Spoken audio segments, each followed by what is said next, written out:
وَإِذَا سَأَلَكَ عِبَادِي عَنِّي فَإِنِّي قَرِيبٌ।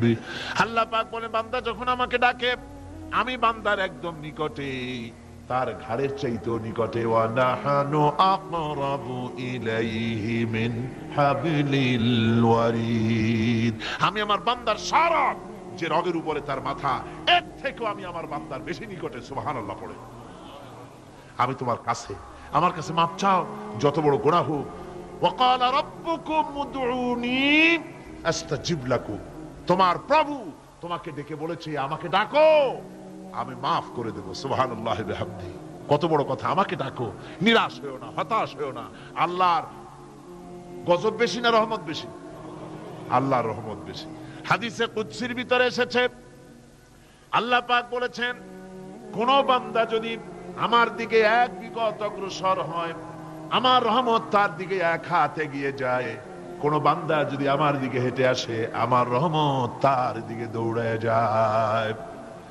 বান্দা যখন আল্লাহর দরবারে দুহাত উঁচু করে চোখের পানি ফেলে দেয়, মুসলিম শরীফের হাদিসের ভিতরে এসেছে, গভীর রাত্রে, রাতের তৃতীয় অংশে আল্লাহ রাব্বুল আলামিন প্রথম আকাশে আসেন আর ডেকে বলেন, পৃথিবীতে আছো নাকি কেউ গুনাহ করে জীবন বরবাদ করে দিয়েছো, আমার কাছে মাপ চাও। ঋণগ্রস্ত আছো, অসুস্থ আছো, অপমানিত আছো, কে আছো মাজলুম, আমাকে ডাকো, আমার কাছে বলো, আমি ডাকের সাড়া দেব, জীবনের আশা পূরণ করে দেব। ওই সময় যেই সমস্ত লোকেরা কান্দে তাহাজ্জুদের নামাজ পড়ে, আল্লাহ জিজ্ঞেস করেন ফেরেশতারা, অমুক অমুক দেশে অমুক অমুক বান্দারা কান্দে কেন? ফেরেশতারা বলে, রব্বুল আলামিন তুমি তো ভালো করে জানো। আল্লাহ বলেন, জানি, তবুও তোমাদের মুখে শুনতে চাই। তারা বলে, রব্বুল আলামিন তোমার এই বান্দা গুনাহ করেছে, গুনাহর জন্য মাপ চায়, জাহান্নাম থেকে বাঁচতে চায়। আল্লাহ পাক বলেন, ফেরেশতারা আমার এই বান্দারা আমারে দেখেছে নাকি? বলে দেখে নাই। বলে আমার দোজখ দেখেছে নাকি? বলে না, তাও দেখে নাই। আমার বেহেশত দেখেছে নাকি? বলে না, তাও দেখে নাই।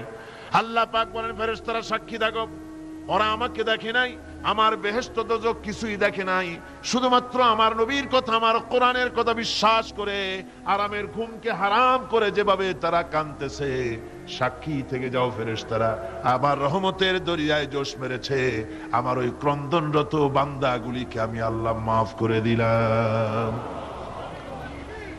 সুতরাং মুমিন বান্দা যারা, আল্লাহর মুমিন বান্দা যারা, এই ঈমানের কোয়ালিটি, এটাও হতাশায় নিরাশায় ভেঙে পড়বে না। গুনাহ তো মানুষই করে, গুনাহ হয়ে গেছে, মাপ চাও। তোমার গুনাহ কদ্দুর? তোমার গুনাহ যদি হয় পাহাড় সমান, আল্লাহর রহমত আকাশ সমান। তোমার গুনাহ যদি হয় আকাশ সমান, আল্লাহর রহমত তো আরশে আজিম ছাড়াই গেছে। সুবহানাল্লাহি ওয়া বিহামদিহি। সুতরাং রহমানুর রহিম, গফুরুর রহিম, তার কাছে মাপ চাইতে হবে বিনীতভাবে, হতাশায় ভেঙে পড়লে চলবে না। এটা হলো মুমিনের আরেকটা কোয়ালিটি। এরপর আরেকটি কোয়ালিটি হবে মুমিনের, তা হলো কঠোর কঠিন বিপদে অবিচল থাকবে, বিপদে ভেঙে পড়বে না। বিপদ আপদ, শত্রুতা, ক্ষয় ক্ষতি যা কিছু হয় সবই আল্লাহর পক্ষ থেকে, এটা মেনে নিতে হবে এবং ধৈর্য ধারণ করতে হবে। বিপদ মুসিবত শুধু উম্মতের জন্য নয়, দুনিয়ার সমস্ত নবীদের বিপদ এসেছে, হয় নাই? নবীদের বিপদ আসে নাই? কোরআনে কারীম থেকে শুনুন, আল্লাহ রাব্বুল আলামিন বলেন, وَكَذَلِكَ جَعَلْنَا لِكُلِّ نَبِيٍّ عَدُوًّا مِنَ الْمُجْرِمِينَ। আল্লাহ পাক বলেন, এমনি করে আমি সকল নবীদের শত্রু বানিয়ে দিয়েছি সব পাপিষ্ঠ আর অপরাধ প্রবণ লোকদেরকে। প্রত্যেক যুগে নবীদের শত্রু ছিল, প্রত্যেক যুগে নবীদের কি ছিল? শত্রু ছিল। সে শত্রু কারা ছিল? আল্লাহ পাক বলছেন, নবীদের শত্রু ছিল পাপিষ্ঠ আর অপরাধ প্রবণ লোক, এরাই ছিল নবীদের দুশমন। রাসূলগণের অবস্থা যদি এই হয়, তাহলে তার উম্মত, ওই দিনের ধারক বাহক যারা, তাদের বুঝি বিপদ আপদ হবে না নাকি? হবে কিনা? তো ইসলামের বিরোধিতা যারা করে, কোরআনের পরিভাষায় বলা হয়েছে ইসলামের দুশমন, নবীদের দুশমন। দুনিয়ার সব পাপিষ্ঠ আর অপরাধ প্রবণ লোকেরাই ইসলামের দুশমন হয়, নবীদের দুশমন হয়। আজও দেখেন, আজও তাকিয়ে দেখেন, ইসলামী আন্দোলনের বিরোধিতা যারা করে তারা পাপিষ্ঠ চরিত্রের কিনা, তাকায় দেখেন, খুঁজে দেখেন সর্বত্র। খুঁজে দেখুন, খুঁজে দেখুন যারা ইসলামী আন্দোলনের বিরোধিতা করে, যারা ইসলামকে মিটিয়ে দেওয়ার চেষ্টা করতেছে, যারা ইসলামকে মৌলবাদ বলে, ইসলামকে সাম্প্রদায়িক বলে, কোরআনে কারীমের কথা কত স্পষ্ট যে নবীদের দুশমন হয়, ইসলামের দুশমন হয় মুজরিম লোকেরা, অপরাধ প্রবণ আর পাপিষ্ঠ লোকেরা। আজও আমরা দেখতে পাই এই শ্রেণীর লোকেরা পাপিষ্ঠ এবং সবচাইতে সমাজের নিকৃষ্ট ধরনের চরিত্রহীন লোক। নামাজ নাই। আপনি খুঁজে দেখেন ইসলামী আন্দোলনের বিরোধিতা যারা করছে, যারা নেতৃত্ব দিচ্ছে, নামাজ নাই, রোজা নাই, চরিত্র নাই, হজ নাই, যাকাত নাই, মদ, জুয়া, জেনা, ব্যভিচার ইত্যাদিতে লিপ্ত। চেহারা দেখলে ছেলেপেলেরা 2 গ্লাস পানি খায় ভরসুটে। কথা ঠিক কিনা কর? এই হলো অবস্থা। মারে কেন? মুমিনদেরকে, পয়গম্বরদেরকে, সাহাবীদেরকে এবং ঈমানদারদেরকে মারে কেন?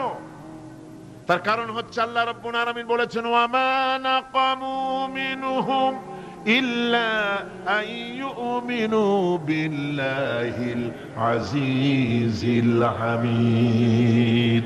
কাফিররা ঈমানদার লোকদেরকে অন্য কোন অপরাধী নির্যাতন চালায় না, নির্যাতন চালায় শুধু এই কারণে যেহেতু মুমিন লোকেরা পরাক্রমশালী, আল্লাহ রাব্বুল আলামিনের দ্বীনকে কায়েম করতে চায়, তার উপরে ঈমান এনেছে, এই কারণেই তারা মারে। ঠিক কিনা কর? যুগে যুগে নবীদের উপরে, সাহাবীদের উপরে যে অত্যাচার হয়েছে, সেই অত্যাচার এই কারণেই হয়েছে, অন্য কোনো কারণে নয়। এই কঠিন বিপদে অবিচলতা এবং ধৈর্যের দৃষ্টান্ত নবীগণ পেশ করেছেন পৃথিবীর বুকে। আমরা দেখেছি ইব্রাহিম আলাইহিস সালামকে আগুনে ফালানো হয়েছে, আছে না কোরআন শরীফে? আমি কিন্তু গল্প করতেছি না, সব কোরআনের কথা। কিসের কথা? ইব্রাহিম আলাইহিস সালামকে আগুনে ফালানো হচ্ছে। অপরাধ কি? অপরাধ হচ্ছে হযরত ইব্রাহিম আলাইহিস সালাম দাওয়াত দিয়েছেন, লা ইলাহা ইল্লাল্লাহ। জোরে পড়েন, লা ইলাহা ইল্লাল্লাহ, লা ইলাহা। একটু জোরে করেন, লা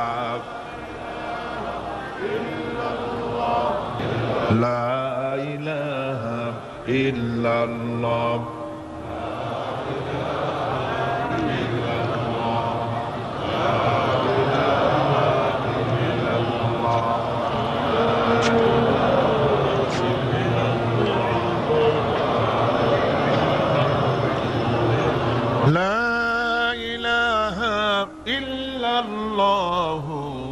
মুহাম্মাদুর রাসূলুল্লাহ।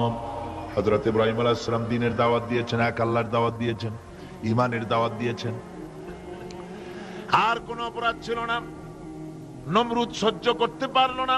কোরআনে কারীমের মধ্যে সব কথাগুলি আল্লাহ পাক এই জন্য বিধৃত করেছেন, এই জন্য কোরআনে কারীমের মধ্যে সব কথা উঠায় দিয়েছেন, যাতে করে মুমিনেরা বিপদ আসলে পরে যেন ঘাবড়ে না যায়। ইব্রাহিম আলাইহিস সালামকে আগুনে ফেলানো হচ্ছে। ফেরেশতা বলছে, ইব্রাহিম তোমারে আগুনে ফেলায় দাও হতেছে, আমার কাছে সাহায্য চাও, আমার কাছে ক্ষমতা আছে, আগুনগুলো উঠাইয়া নমরুদের বংশ জ্বালাইয়া দেব। হযরত ইব্রাহিম ফেরেশতার কাছে সাহায্য চাইছিলেন নাকি? তিনি বললেন, ফেরেশতা তোমার কাছে সাহায্য কেন চাইব? আমি তো এমন কোন অন্ধ আল্লাহর ইবাদত করি না যেই অন্ধ স্রষ্টা তার গোলামের দুঃখ দুর্দশা না দেখেন। আমি তোমার কাছে সাহায্য চাইব না।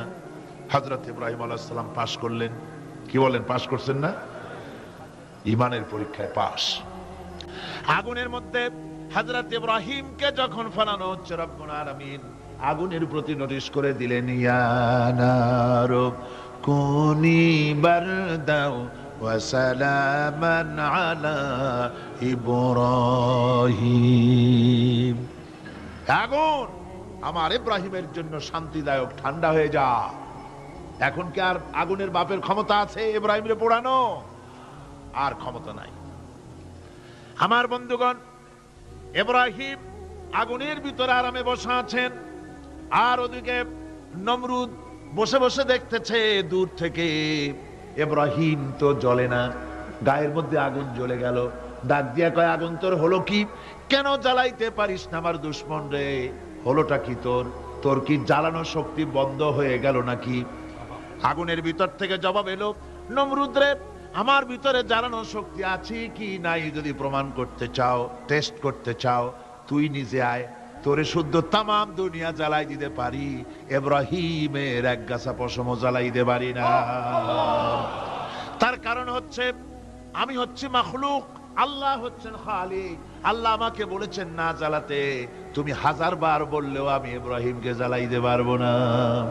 কোরআনে কারিমে ঘটনা বলে মুমিনদেরকে সাহস দেওয়া হচ্ছে, মুমিনেরা দ্বীনের কাজ করতে গিয়ে বিপদ আবাজ আসবে, ইমানের দাবি হলো বিপদ আসবে, আর বিপদ আসলে ঘাবড়ায় যেও না, মুসিবতে পড়ে চিন্তায় পেরেশানে হয়রান হয়ে যেও না। বিশ্বকবি আল্লামা ইকবাল কি সুন্দর করে বলেছেন, আজ ভি হো জু ইব্রাহিম কা ইমা पैदा आग कर सकती है एक अंदाज गुलिस्तान पैदा। ইব্রাহিমের ঈমান যদি আজিও কোথাও হয় বিদ্যমান, করতে পারেন অগ্নিকুণ্ডে খুবসুরত এক গুলিস্তান। আজও যদি আগুনের ভিতরে কোন নমরুদ কোন ইব্রাহিমকে যদি ফেলে দেয়, আল্লাহ রাব্বুল আলামিন আজও আগুনকে ফুলের বাগান বানায়া দিবেন। সুবহানাল্লাহ। আল্লাহ পাকের উপর ঈমান আনলে পরে কলিজার ভিতরে দুর্জয় সাহসের সৃষ্টি হয়ে যায়, কোন ভয় অন্তঃকরণে তার থাকে না। আল্লাহ পাক সাহায্য করেন। আর আল্লাহর উপরে ঈমান আনলে পরে রব্বুল আলামিন বলেছেন, ইয়া আইয়ুহাল্লাযীনা আমানু হাল আদুল্লুকুম আলা তিজারাতিন তুনজিকুম মিন আযাবিন আলীম। এমন একটা ব্যবসার কথা কি বলবো না যে ব্যবসায় তোমাদেরকে জাহান্নামের আযাব থেকে বাঁচায় দেবে। তার প্রথম কাজই হলো আল্লাহর প্রতি ঈমান আনা। ঈমান আনলে পরে এই সমস্ত গুণ তৈরি হয়ে যায়। আর ঈমানে সবচাইতে উপকৃত হয় সমাজের লোকেরা, রাষ্ট্রের লোকেরা, পরিবারের লোকেরা, দেশের মানুষ উপকৃত হয় মুমিনদের দিয়ে ঈমানের কারণে। তার কারণ হলো একজন মুমিন, একজন ব্যক্তি যখন ঈমানদার হয়, মুমিন হয়ে যায়, আল্লাহর প্রতি যখন প্রগাঢ় বিশ্বাস তার এসে যায়, তখন সেই ব্যক্তি নৈতিকতার মান তার বেড়ে যায়। জোরে বলেন সুবহানাল্লাহ। নৈতিক চরিত্রের উপরে সে প্রতিষ্ঠিত হয়, সে মিথ্যা বলতে সাহস পায় না। মুমিন ব্যক্তি মিথ্যা বলতে সাহস পায়? পায় না। কেন পায় না? মিথ্যা বলতে সাহস পায় না, ঠকাতে সাহস পায় না, ওজনে কম দিতে সাহস পায় না, শয়তানি বদমাশি করতে সাহস পায় না। তার কারণ হলো আল্লাহ পাক বলে দিয়েছেন, মুমিন কোরআনের ভিতরে পড়েছে, ইয ইয়াতালাক্কাল মুতালাক্কিয়ানি আনিল ইয়ামিনি ওয়া আনিশ শিমালি কাঈদ। দুজন নিয়ন্ত্রণকারী ফেরেশতা তোমার ডানে এবং বামে বসে বসে তোমাকে নিয়ন্ত্রণ করছে, কোথায় যাও কি করো এই ফেরেশতারা বসে বসে সব দেখতেছে। মা ইয়ালফিযু মিন কাওলিন ইল্লা লাদাইহি রাকীবুন আতীদ। মানুষ এমন কোনো কথা বলে না যা ফেরেশতারা রেকর্ড না করে, সব রেকর্ড হয়ে যায়। তাই মুমিন ব্যক্তি দায়িত্বহীন কথা বলতে পারে না। মুমিন ব্যক্তির চরিত্র ভালো হয়ে যায়, সে যে কথা বলে বুঝে শুনে কথা বলে, সে যে ওয়াদা করে বুঝে শুনে ওয়াদা করে। যেহেতু সবকিছুর জবাব কিয়ামতে দিতে হবে। কোথায় দিতে হবে? কোথায় দিতে হবে? কিয়ামতে আল্লাহর দরবারে জবাব দিতে হবে। মহান আল্লাহ রাব্বুল আলামিন বলেছেন, ওয়ালাকাদ খালাকনাল ইনসানা ওয়া না'লামু মা তুওয়াসবিসু বিহি নাফসু। মানুষ সৃষ্টি করেছি আমি, তার অন্তঃকরণের ভিতরে ওয়াসওয়াসা কি হয় আমি জানি। এই জন্য মুমিনেরা মনের ভিতরে কোনো খারাপ কল্পনাও করতে পারে না। খারাপ কল্পনা করলেও তার হিসাব দেওয়া লাগবে আল্লাহর কাছে। কার কাছে? ওয়াইন তুবদু মিন আনফুসিকুম আও তুখফুহু ইউহাসিবুকুম বিহিল্লাহ। আল্লাহ বলেন, মনের মধ্যে যে সব কল্পনা করো তা প্রকাশ করো আর গোপন রাখো, ওইটার হিসাব নেব আমি আল্লাহ পাক। কিয়ামতের দিন আমার কাছে হিসাব দিতে হবে। বন্ধুগণ, এই জন্য মুমিন যারা, মুমিনদের চরিত্র প্রতিষ্ঠিত হয়, মুমিনদের ধারণা থাকে যেখানেই যাই না কেন, যেখানেই বসি না কেন, সেখানেই আল্লাহ, আল্লাহ ছাড়া কোনো জায়গা নাই। আছে নাকি? আছে। আল্লাহ পাক বলেন, মা ইয়াকুনু মিন নাজওয়া সালাসাতিন ইল্লা হুয়া রাবিউহুম। তোমরা যেখানে তিনজন মিলে পরামর্শ করো, মনে রেখো তিনজন নও, ওখানে চতুর্থ সত্তা আমি রব্বুল আলামিন তোমাদের কাছে আছি, সব শুনি আর দেখি। পাঁচজন যেখানে হও সেখানে আমি ষষ্ঠ, এর থেকে যদি কম হও, এর থেকে যদি বেশি হও, বান্দারে তুমি আছো যেখানে আমি আল্লাহ আছি সেখানে। উপায় নাই, সব জায়গায় আমি দেখতে পাচ্ছি। শুধু তাই নয়, রাত্রিবেলায় মানুষেরা গোপনে পরামর্শ করে না? করে কিনা? রাতে রাতে পরামর্শ করে, এক জায়গায় বসে, হলের মধ্যে, পাহাড়ের মধ্যে, কোন জায়গায় বসে পরামর্শ করে। কি পরামর্শ?